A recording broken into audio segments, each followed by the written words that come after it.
Hello students, so here we are going to study about the retinopathy, that is diabetic retinopathy.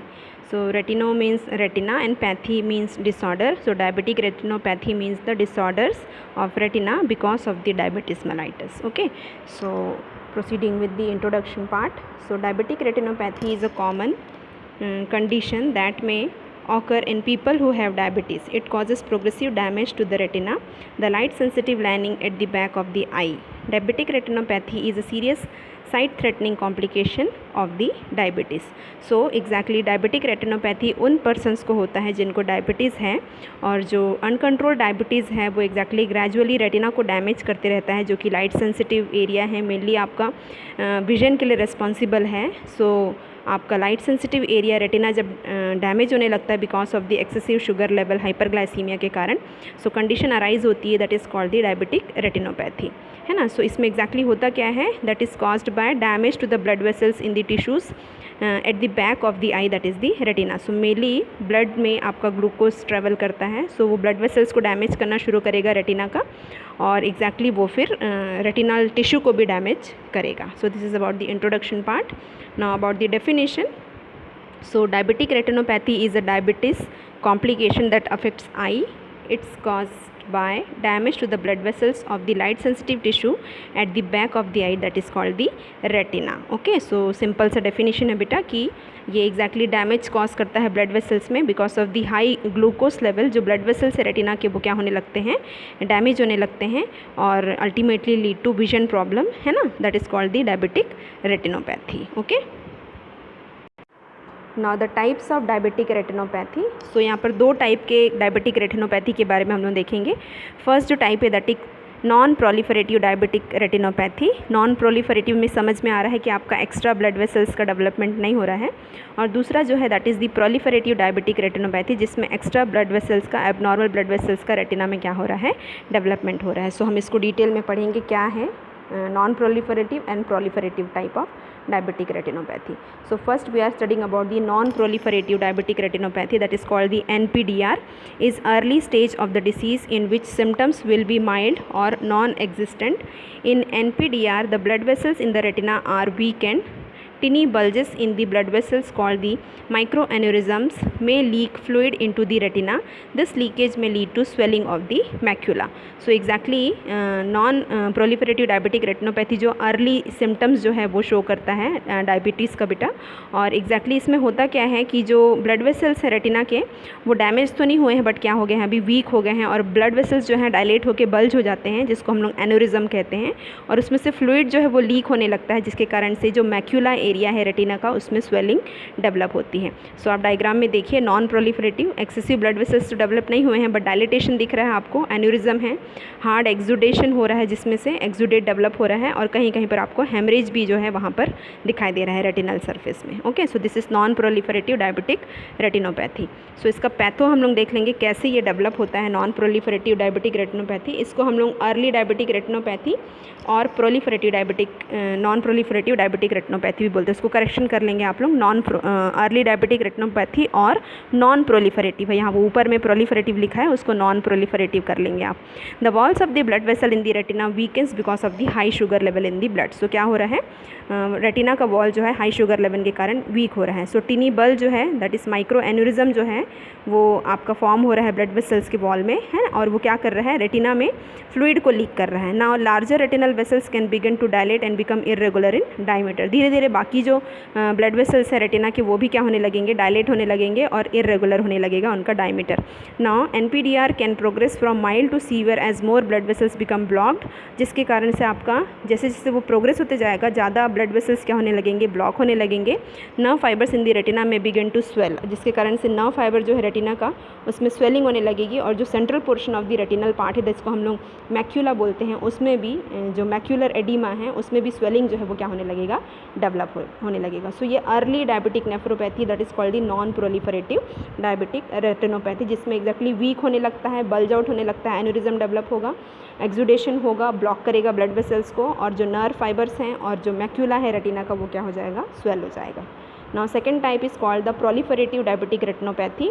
Proliferative diabetic retinopathy में exactly it is a more advanced form of the disease. At this stage circulation problem deprived circulation problem deprives the retina of the oxygen. As a result, new fragile blood vessels can begin to grow in the retina and into the vitreous, then gel-like fluid that fills the back of the eye. The new blood vessels may leak blood into the vitreous, that is clouding vision develop होगा.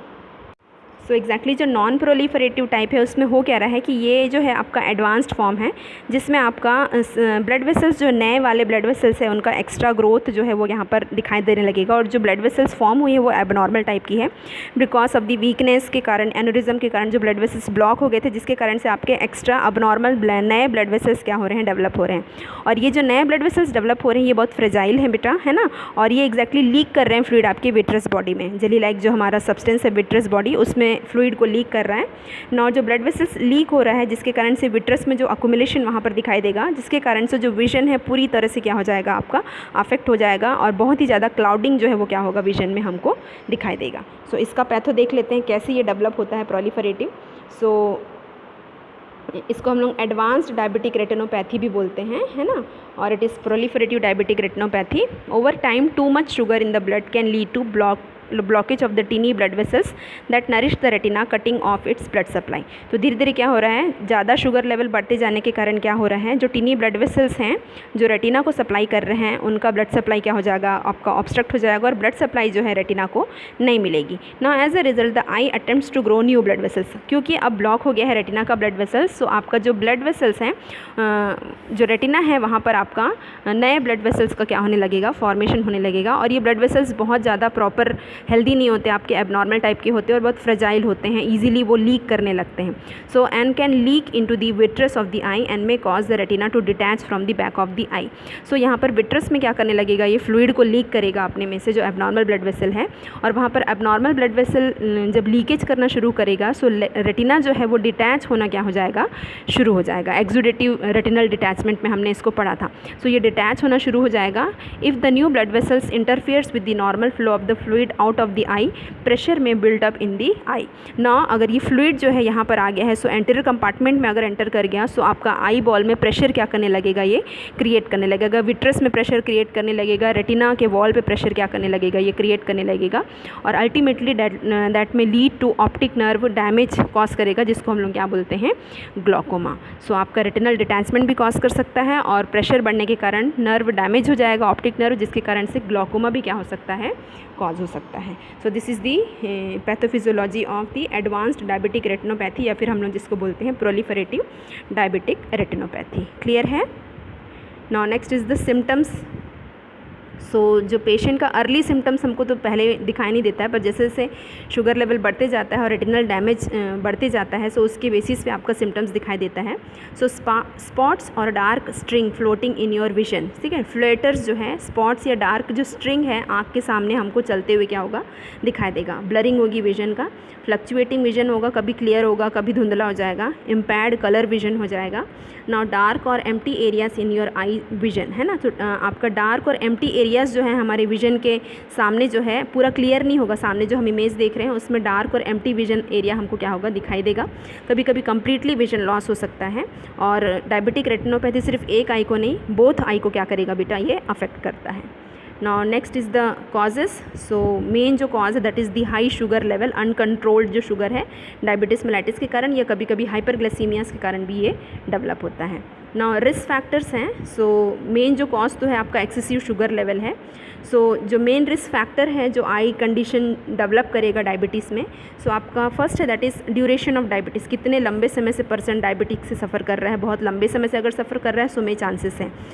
Poor control है अगर sugar level पे, high blood pressure है उसको, high cholesterol level है, pregnancy induced कभी कभी diabetes mellitus develop होता है. सो उसके कारण हो सकता है हार्मोनल चेंजेस के कारण, जिसके कारण से शुगर का लेवल हाई हुआ और डायबिटिक रेटिनोपैथी जो है वो डेवलप कर सकता है. टोबैको यूज़ है, और आपका एक रेस में बहुत ज़्यादा देखा गया है that is the African American, Hispanic और नेटिव अमेरिकन जो हैं, ये रिसर्च बेस्ड स्टडी के बेस पे इन लोगों पे आपका डायबिटिक रेटिनोपैथी जो है वो क्या देखा गया है, ज़्यादा देखा गया है. So these are the risk factors. Okay, now diagnostic evaluation है. सो फर्स्ट जो है that is the complete patient history लेना है आपको, जिसमें डायबिटिक की हिस्ट्री लेनी है, और आई को डायलेट करके हमको कॉम्प्रहेंसिव आई डायलेटेशन एग्जामिनेशन करना है। सो आई डायलेट करने के बाद जो बैक ऑफ द आई है या आई का जो रेटिनल साइड है उसको आपका ऑप्थेल्मोस्कोप से डॉक्टर क्या करता है, विजुअलाइज करता है। सो देखना किस चीज़ के लिए है, एबनॉर्मल ब्लड वेसल डेवलपमेंट के लिए है, स्वेलिंग, ब्लड या फैटी डिपॉजिट तो नहीं हो गया है, नए ब्लड वेसल्स फॉर्म तो नहीं हो गए हैं, ब्लीडिंग जो है वो देखना है आपको, जेली लाइक सब्सटेंस जो है हमारा विट्रस उसमें तो नहीं हो रहा है, रेटिना का डिटैचमेंट तो नहीं हो गया है, या कोई एबनॉर्मलिटी जो है ऑप्टिक नर्व में हमको तो दिखाई नहीं दे रही है। सो ये with the help of ophthalmoscope eye को डायलेट करके हमको क्या करना है, ये एग्जामिनेशन करना है जो हमारे जो ऑप्थेल्मोलॉजिस्ट हैं वो परफॉर्म करते हैं। Okay, now in addition some vision test हमको करना है, that is visual acuity test करना है। सो विजुअल एक्विटी टेस्ट में आपका नियर विजन और फार विजन दोनों को हमको टेस्ट करना है, जिसके थ्रू आपका आई ग्लासेस प्रिस्क्राइब हो सके। ना ग्लॉकोमा डेवलप होता है, सो इसलिए टोनोमेट्री करके मेजरमेंट करना है प्रेशर का आई का, और कैटरैक्ट का कोई एविडेंस तो नहीं दिख रहा है वो चीज़ देखना है। ना मैक्यूला में स्वेलिंग दिखाई देती है, सो एम्सलर ग्रिड एग्जामिनेशन करना है, जिसमें ग्रिड हमको कैसे दिखाई देता है, वेवी दिखाई देगा। ना रेटिनल फोटोग्राफी और टोमोग्राफी करना है हमको, जो कि आपका करंट स्टेटस ऑफ रेटिना है उसको दिखाता है।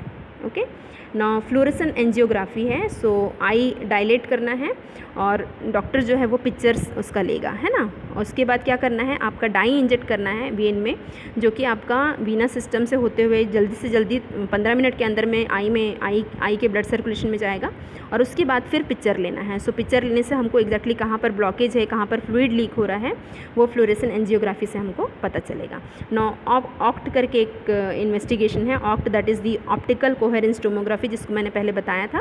सो ये जो है बेटा एग्जैक्टली आई का जो क्रॉस सेक्शनल इमेजेस है रेटिना का, उसका थिकनेस है ना, उसमें फ्लूइड लीक तो नहीं हो रहा है, रेटिनल टिश्यू का स्टेटस कैसा है, वो सब चीज़ क्या होता है ये बताता है। So it is the optical coherence tomography, like city scanning है ये, बट आई का जो है वो आपके स्पेशल इंस्ट्रूमेंट के थ्रू होता है, इसलिए इसको हम लोग ऑप्टिकल कोहेरेंस टोमोग्राफी कहते हैं। Okay, so these are the investigations.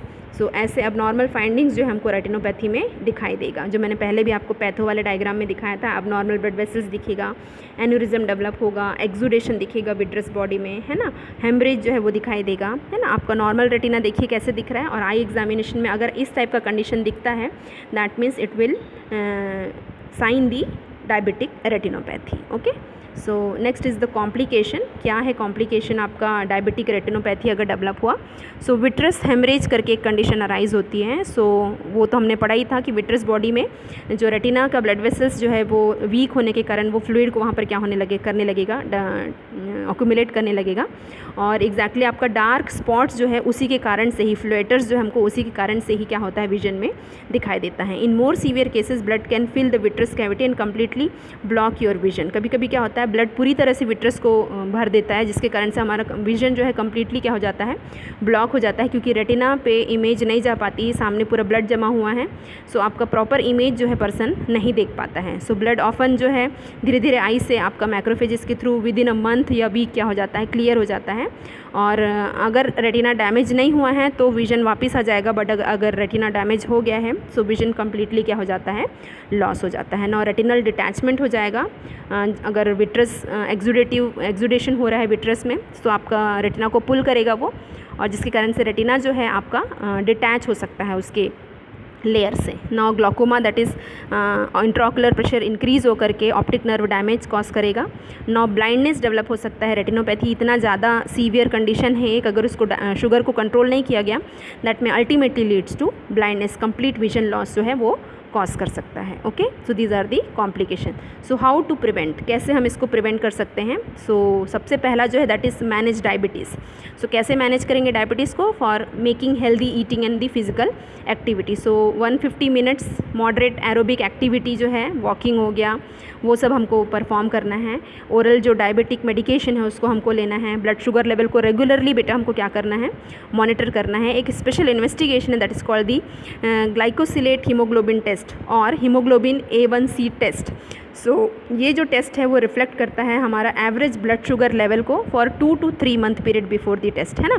सो ये 3 महीने का या 2 महीने का एवरेज जो ब्लड ग्लूकोज लेवल है उस चीज़ को क्या करता है, ये बताता है। तो हर 3 महीने में या 2 महीने में ग्लाइकोसिलेट हीमोग्लोबिन टेस्ट को क्या करना है, पर्सन को करवाना है कि पिछले 3 महीने में एवरेज उसका ब्लड ग्लूकोज लेवल कैसा था। Okay, now next is keeping blood pressure and cholesterol under the control, है ना। सो आपका ये ब्लड प्रेशर और कोलेस्ट्रॉल को कंट्रोल करना इसलिए ज़रूरी है क्योंकि ये भी आपके वेसल में प्रॉब्लम, ब्लड वेसल्स में प्रॉब्लम क्रिएट करते हैं, है ना। सो ये अगर प्रॉब्लम क्रिएट करना शुरू किए तो अल्टीमेटली आपका डायबिटिक रेटिनोपैथी के साथ साथ ही आपका अदर हाइपरटेंसिव रेटिनोपैथी भी क्या हो सकता है, डेवलप हो सकता है।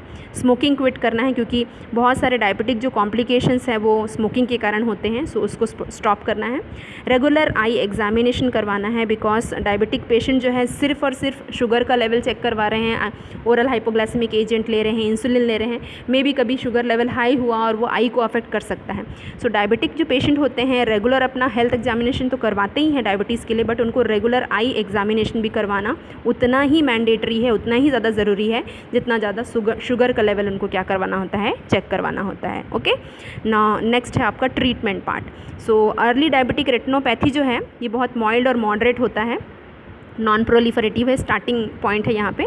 सो यहाँ पर ट्रीटमेंट की ज़रूरत नहीं होती है। सो आपका डॉक्टर जो है जब क्लोजली मॉनिटर करेगा, आई को देखेगा, सो अगर ट्रीटमेंट नेसेसरी है तभी वो ट्रीटमेंट एडवाइस करेगा बिकॉज आपका वीकनेस शुरू हुआ रहता है, एनोरिज्म डेवलप हुआ रहता है और जो कि शुगर लेवल हम कंट्रोल करने से धीरे धीरे वो भी क्या हो जाता है, आपका ठीक हो जाता है। सो आपका अर्ली डायबिटिक रेटिनोपैथी जो है जिसको हम लोग बोलते हैं नॉन प्रोलिफरेटिव डायबिटिक रेटिनोपैथी, जिसमें नए blood vessels, abnormal blood vessels form नहीं हुए हैं, उसमें हमको कोई भी ट्रीटमेंट नहीं लेना है। सबसे इंपॉर्टेंट चीज़ ये है कि सबसे बेस्ट चीज़ ये है कि गुड ब्लड शुगर कंट्रोल करना है आपको। ब्लड शुगर जैसी कंट्रोल होगा अर्ली डायबिटिक रेटिनोपैथी अपने आप क्या हो जाएगा, क्योर हो जाएगा। Okay, now that is for the advance diabetic retinopathy. So advance जो स्टेज है दैट इज़ उसमें क्या हो जाता है, आपके नए ब्लड वेसल्स फॉर्म हो गए हैं और में वो लीक कर सकता है, हेमरेज कॉज कर सकता है और रेटिनल डिटैचमेंट, ग्लूकोमा जैसा कंडीशन अराइज कर सकता है। सो इसका ट्रीटमेंट करना बहुत ज़्यादा ज़रूरी होता है। शुगर लेवल को तो कंट्रोल करना ही है बट आपके कुछ सर्जिकल मेशर्स है यहाँ पे। फर्स्ट है बेटा फोटो कोएगुलेशन। सो ये एक लेज़र ट्रीटमेंट है जिसके थ्रू हम लोग फोकल लेज़र लाइट रेज डाल करके क्या करते हैं, स्टॉप करते हैं और जो आपका ब्लड वेसल जो लीक कर रहा है ना, लीकी हो गया है, हेमरेज कॉज कर रहा है, सो उसको क्या किया जाता है, उस ब्लीडिंग पॉइंट्स को क्या किया जाता है, ब्लॉक किया जाता है, स्टॉप किया जाता है। सो फ्लूइड जो है वो आई में नहीं आ पाएगा। ओके, नाउ आपका जो एबनॉर्मल ब्लड वेसल्स है उसको भी इस लेज़र के थ्रू हम लोग क्या कर सकते हैं, ट्रीट कर सकते हैं। नाउ सेकेंड जो है that is the pan retinal photo coagulation. So ये लेज़र ट्रीटमेंट है जिसमें आपका लेज़र ट्रीटमेंट पूरे रेटिनल पोर्शन में एबनॉर्मल ब्लड वेसल में दिया जाता है जो कि एबनॉर्मल ब्लड वेसल को श्रिंक करता है और एग्जैक्टली जो रेटिना है, मैक्यूला वाला एरिया जो है उसको भी क्या करता है, वो ट्रीट करता है। नाउ आपका the burn causes the abnormal new blood vessels to shrink and scar. So abnormal जो ब्लड वेसल फॉर्म हुए हैं वो क्या हो जाते हैं, आपके श्रिंक होकर के स्कारिंग हो जाती है। सो वो फर्दर और कॉम्प्लिकेशन प्रोड्यूस नहीं करते हैं।